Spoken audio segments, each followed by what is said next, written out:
A reminder to our audience, you can join our conversation by tweeting questions to my guests. Write to us at Post Live. Sarah, let's start with you. Right now, men still make up a majority of the firefighter workforce, but there's evidence showing more women are joining. Just describe to us the protective gear used by firefighters. We all know what it looks like, but what really goes into it? And what challenges do women face with that design? So typically firefighters wear bunker gear, which is the coat, the pants, the boots, gloves. They have helmets, and then they also have the SCBA, so the self-contained breathing apparatus.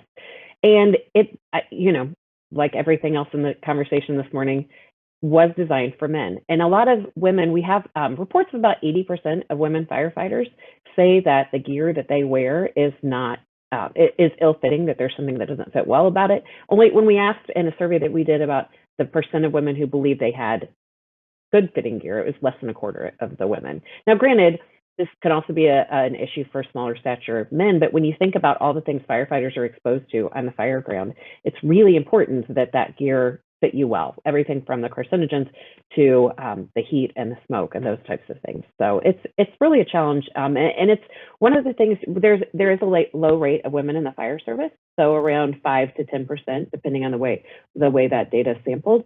But I do believe that one of the reasons that is an issue and recruitment and retention is an issue is the fact that gear is not designed for women. There are some new designs that are coming out for women, but often departments, even when those new designs are available, aren't choosing them. So I think it's an issue of safety. I think it's an issue of what that message says to women about how much they're wanted or are going to be accepted into the fire service.